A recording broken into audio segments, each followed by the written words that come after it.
네, 반갑습니다. 이번 시간에는 레이저 다이오드에 대해서 배워보도록 하겠습니다. 자, 지난 시간까지는 우리 LED에 대해서 배웠는데, 이번 시간 레이저 다이오드의 동작 원리와 그 개념, 그리고 유도 방출, 또 밀도 반전에 대해서, 그리고 광공진기와 문턱 조건, 또 이덕 조건에 대해서 한번 살펴보도록 하겠습니다.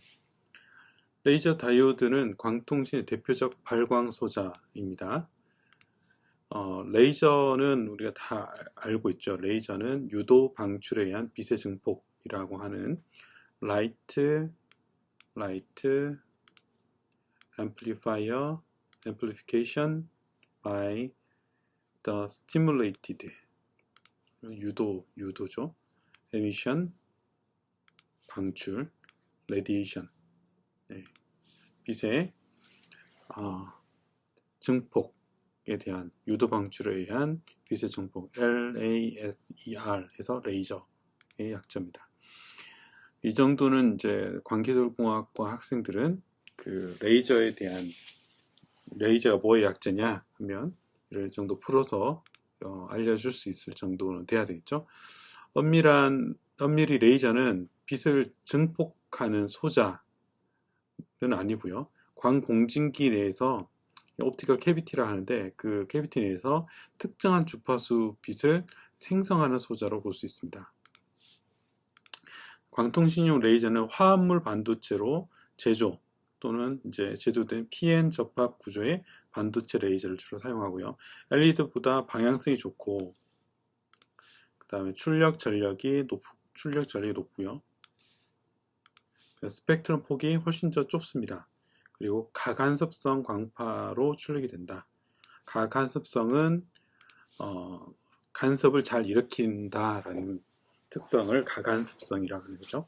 가간섭성이 높다 이러면은 간섭이 잘 일으키는 그런 광원이다. 그래서 그런 광원은 나오는 빛, 출력되는 빛이 서로 위상이 동일한 경우들이 이런 가간섭성이 높다 할 수 있습니다. 광통신 시스템의 성능이 개선될 필요가 있을 때마다 LED 성능 역시 함께 개선 발전되어 왔습니다. 광통신에서 이제 레이저의 그 발전이 결국 이제 광통신의 발전하고 또 밀접한 관계가 있었죠.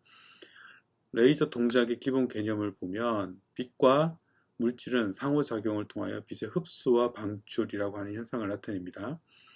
빛의 방출에 의해서 빛의 방출에는 자연 방출이 있고요.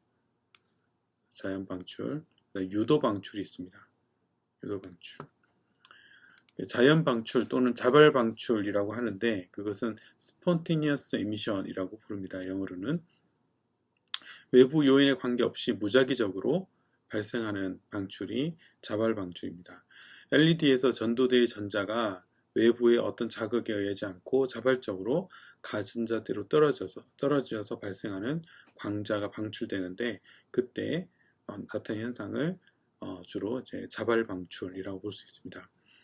어떤 특징이 있냐면 자연 방출에 의한 빛의 스펙트럼 폭은 상당히 넓습니다. 우리 LED에 살펴봤듯이 방출된 광자의 방향은 사방으로 퍼져나가므로 실제 출력 전력이 아주 낮고요. 넓은 각으로 이루어져 퍼져나가기 때문에 광습료와 결합하기 어렵습니다. 자연 방출에 의한 광자는 서로 독립적으로 발생하기 때문에 서로 위상끼리 상관관계가 없습니다. 즉 이런 자연 방출에 의한 빛은 간섭성이 낮다 하는 거죠. 장거리 광통신에서 자연 방출에 의한 LED를 사용하기 어려운 이유가 여기에 있습니다.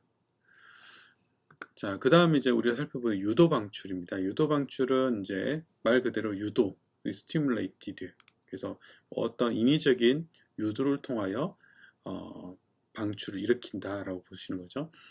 자, 여기 상태의 입자, 여기 상태라고 하면 이제 영어로는 excited state라고 부르는데 이것은 에너지가 낮은 상태에서 에너지가 높은 상태로 올라가 있는 상태의 입자, 전자들을 말합니다. 그래서 여기 상태에 존재하는 입자가 에너지가 높은 입자가 외부 광자의 영향으로 외부에서 광자가 들어오는데 에너지가 높은 전자가 존재를 하고 있는 거예요. 그때 이 광자와 동일한 에너지 상태로 떨어져서 출력이 되는.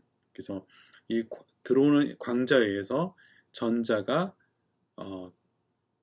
그 유도 방출이 되는 거죠.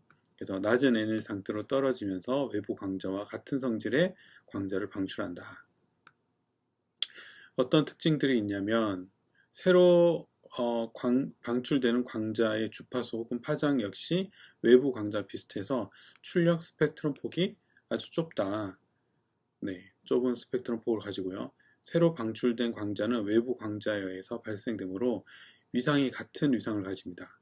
같은 위상을 가지기 때문에 가간습성을 가진다라는 거죠.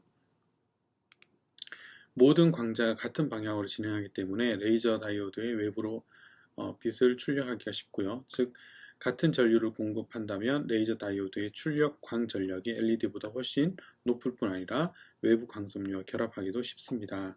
그래서 이런 식으로 이제 여기 흡수는 이제 전자가 낮은 에너지의 전자가 빛이 들어오면 흡수돼서 올라가는 거죠. 자연 방출은 이 상태에 여기 된 전자가 자연적으로 그냥 시간이 지나면 떨어지면서 빛을 방출하는 거. 유도 방출은 에너지를 가지고 있는 여기 상태의 입자가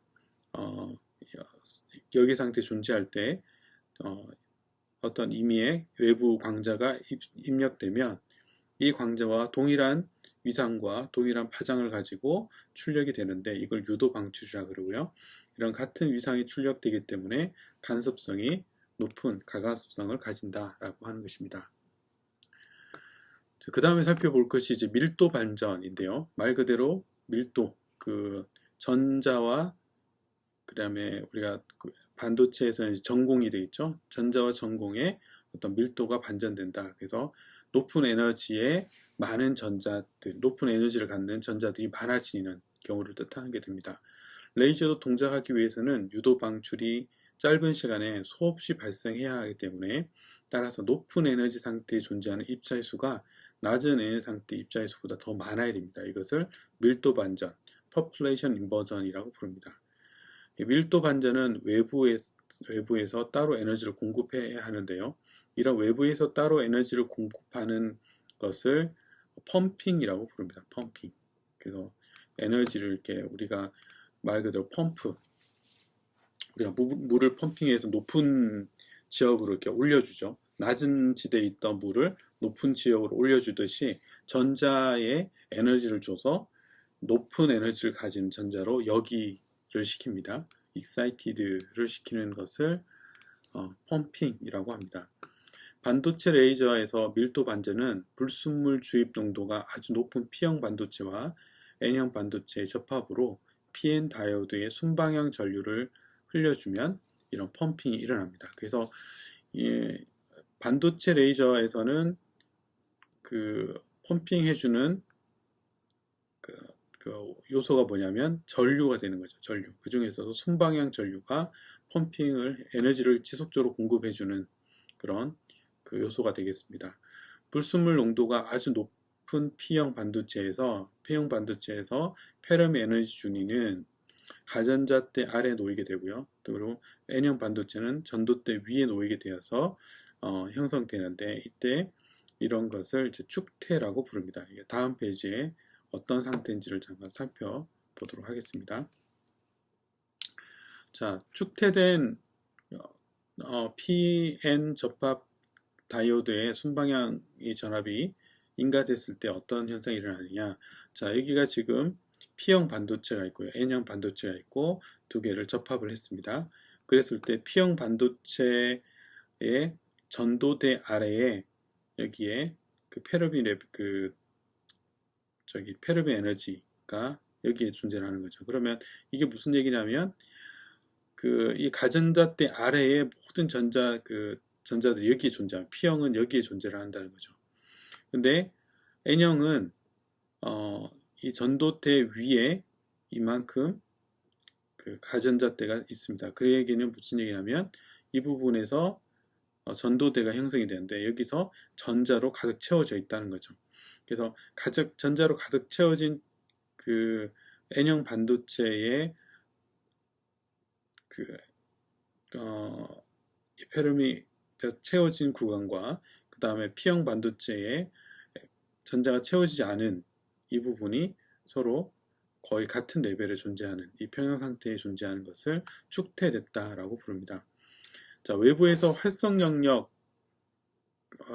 영역으로 광자가 인가된 경우, 자, 그럴 경우 다음 조건에 의해서 유도 방출이 형성되는데, 에너지 갭이 이 출력되는 에너지, 빛의 광자 에너지가 에너지 갭보다는 커야 되고요. 그 다음에 두 개의 페르미 에너지 차이보다는 작은 광자 에너지를 출력이 됩니다. 그래서 순방향 전압이 인가됐을 때는 전이차가 발생해서 여기 있는 에너지 그 N형에 있는 그 전도대가 위로 올라가게 되고요. 그래서 저기 그 공핍층이라고 하는 이 부분에서 급격한 그 재결합이 일어나게 됩니다. 일어나서 이제 출력이 되는 광자 에너지가 F 광자 에너지가 되는데 그 에너지는 이 조건에 맞는 에너지로 방출이 된다라는 거죠. 그래서 그만큼 조건이 되게 하기 위해서 이제 전류를 충분히 공급을 해줘야 된다는 의미이기도 합니다. 이 광자를 흡수하는 데 필요한 에너지 상태가 모두 채워져 있으므로 흡수가 아니라 방출로 유도가 되고요. 전도대의 전자수, 순방향 전압의 조절을 통하여 전도대의 전자수가 레이저의 이득을 결정합니다. 그래서 순방향의 전압이 또는 전류가 이 조건에 맞지 않으면 이것이 여기서 HF가 이거보다 큰 경우, 그래서 두 레벨이 이거보다 더 큰 경우는 출력이 되지 않고요. 이거보다 이 조건에 맞는 정도의 전류가 공급이 되면 이득이 생겨서, 이득이 생겼다는 얘기는 이제 레이저로 발진한다 하는 것이 되겠습니다. 그래서 이득뿐만 아니라 손실 요인이 있으므로 밀도 반전이 일어나도 반드시 레이저로 동작하는 것이 아니다. 이게 무슨 얘기냐면 이득이 있고 손실이 있습니다. 이 레이저가 가지는 이득, 그러니까 빛으로 만들어지는 거와 또 안에서 자체적으로 손실, 흡수라든지 이런 요인에 의해서 손실이 있는데 이 두 개 중에서 그 손실과 이득을 합이 항상 양의 값을 가져야지. 그래서 한마디로 손실보다 이득이 더 커야지 레이저 동작한다라는 것입니다. 이 부분도 이제 다음 페이지에 살펴보도록 하겠습니다. 자, 이렇게 유도 방출을 일으키기 위해서 또 필요한 것이 있는데요. 광공진기와 문턱 조건이 고려를 해줘야 됩니다. 그래서 레이저 다이오드는 레이저 다이오드 LD라 부르고요. LED와 달리 광공진기, 옵티컬 캐비티 구조를 가집니다. 쉽게 얘기하면 미러가 양면에 존재하는 거죠. 표면 처리를 통해서 이렇게 거울을 만들어주고요. 그래서 피드백을 시켜줍니다. 왔다 갔다 피드백을 시켜주고 일부 광이 빠져나갈 수 있도록 그 반사율을 조절을 해주는 게 되는 거죠. 자, 이 광공진기는 빛을 양성 피드백, 양성 되먹임, 포지티브 피드백을 하게 되고요. 그래서 보통은 두 거울을 마주보게 하는 구조로 만들게 됩니다. 이걸 좀 전문용어로 페브리페롯 공진기라고 부릅니다. 그래서 그 페브리란 사람과 페롯이란 사람이 이런 구조를 제안을 했기 때문에 페브리페롯 공진기라고 부릅니다. 거울 사이에 이등 매체인 활성 영역이 놓이게 되고요. 그러면서 나오는 출력이 레이저 형태로 출력이 되는 거죠. 빛의 양성 되먹임 과정이 100%, 그러니까 이 미러가 반사가 100%라고 가정했을 때 어떻게 일어나는지를 보도록 하겠습니다. 자, 자연 방출에 의한 광자가 유도 방출의 시한 역할을 해서요, 가간섭성 광파를 계속 발생하게 되는데요. 예를 들어서 그 자연 방출에 의한 그 광자가 EP라고 에너지를 가지고 들어옵니다.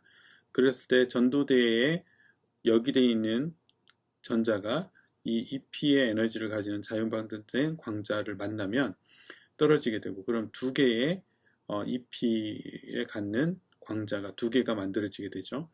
그런데 이게 100% 다시 돌아오기 때문에 돌아오면서 또 여기 두 개의 역이 있는 광자를 방출을 시킵니다. 그러면 두 개의 광자가 네 개의 광자가 되는 거죠. 또 한 번 피드백이 되면 이 네 개의 광자가 네 개의 역이 된 전자를 유도 방출을 시키기 때문에 8개가 됩니다. 이런 식으로 계속 배수로 증가가 되면서 같은 위상을 가진 아주 고출력의 광이 미러를 통해서 나오게 되는 거죠. 지금 100% 미러기 때문에 이렇게 되는데 이것에서 뭐 95% 반사를 시키고 5%를 출력을 시킨다 그러면 5%의 출력된 광이 나오는데 그 5%도 상당히 높은 에너지와 또 간섭성을 가지게 되는 레이저 빛을 만들게 됩니다.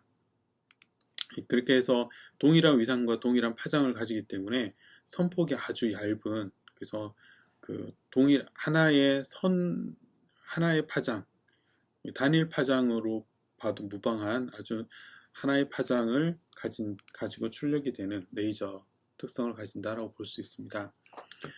그 다음에 이제 이득 조건인데요. 이득 조건은 레이저로 동작하기 위한 조건이다라고 보시면 돼요. 좀 전에서도 말씀드렸듯이 길이가 L인 공진기에서 광파가 한 번 왕복할 때 왕복하는 이득이 생깁니다. 그래서 왕복하는 동안 그 빛을 만들어내는 이득은 빛을 만들어내는 거, 손실은 빛을 잃어버리는 거죠. 자, 그래서 이득은 어떻게 되냐면 익스포넨셜의 G가 이득인데요. 왕복했기 때문에 한 번 가고 다시 오는 L이라는 거리를 갔다가 다시 오는 거기 때문에 GL이 놓이게 됩니다. 자, 그리고 손실이 생기는데 반사율에 의해서 예를 들어서 미러가 95%다. 그러면은 5%씩 손실이 생기겠죠. 그만큼을 고려해서 R1, R2 반사율을 곱해주고요. 그 다음에 그 이등 매질에서 흡수가 있을 수 있습니다. 그래서 알파 INT는 이제 공진기 안에서 흡수 계수가 되는 거죠. 그래서 거리가 2L만큼 왔다 갔다 했기 때문에 마이너스 2 알파 그 다음 L이 됩니다. 그래서 왕복 이득과 왕복 손실이 있는데 이것에 의해서 이득 조건을 찾을 수 있습니다.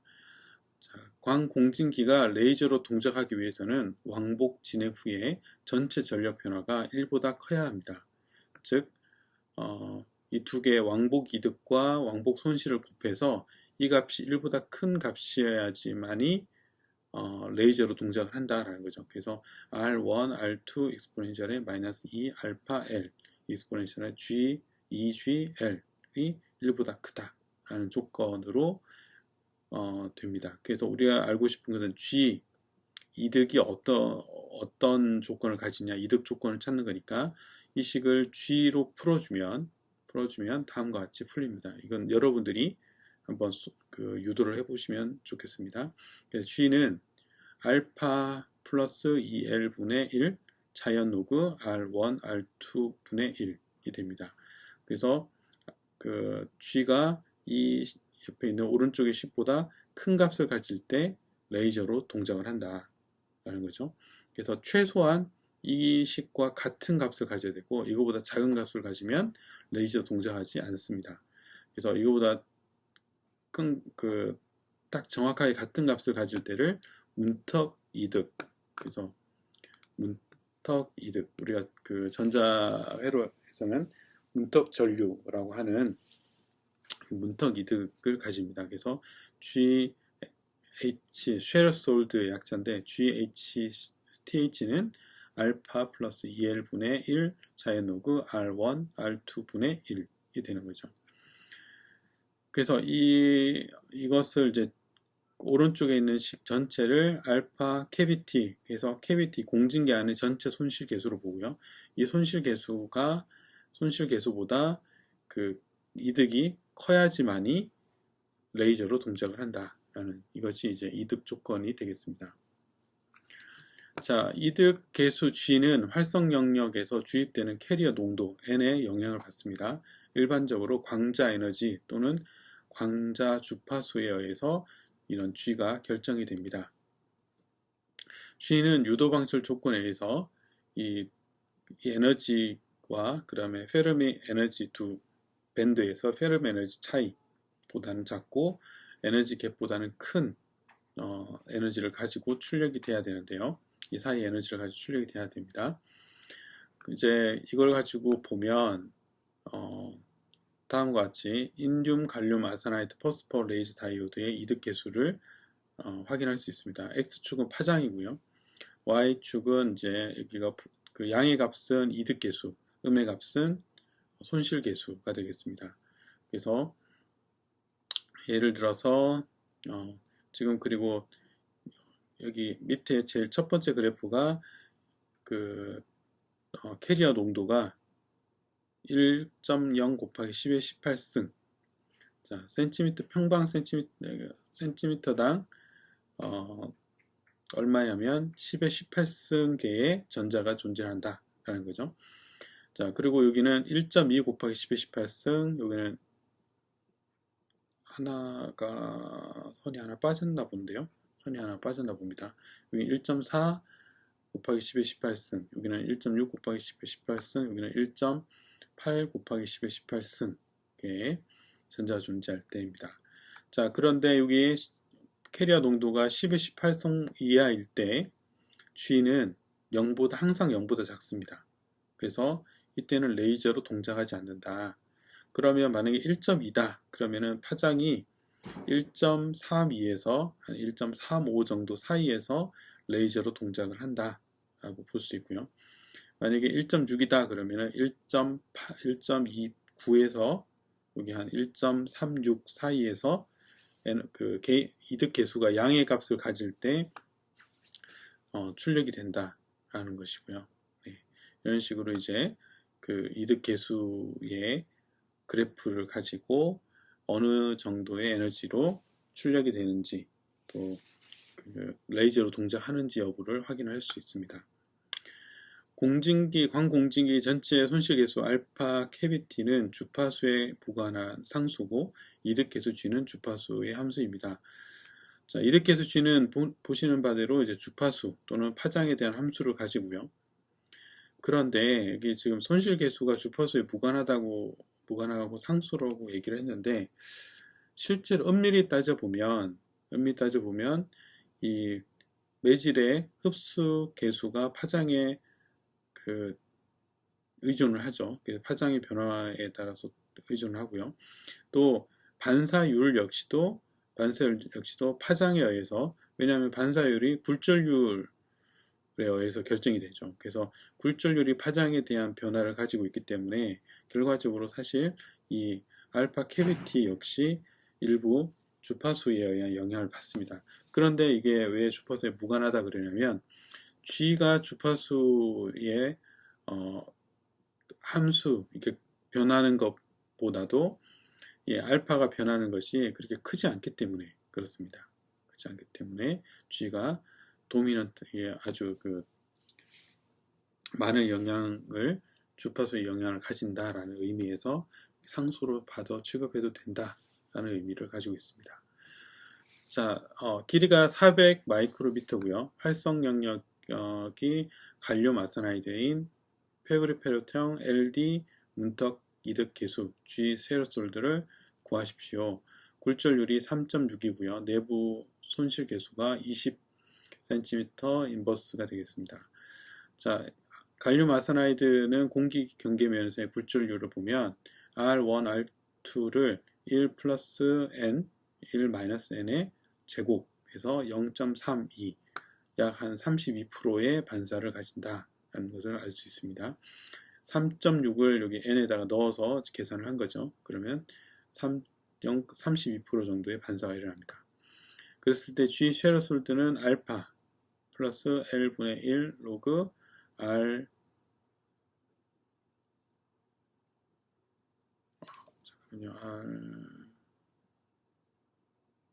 네, 여기가 지금 2L분의 1이죠. 2L분의 1인데 여기가 왜 여기가 2가 없냐면 R 제곱인데 이 제곱이 여기로 넘어왔기 때문에 2가 사라진 겁니다. 그래서 L분의 1 자연로그 R분의 1인 거죠.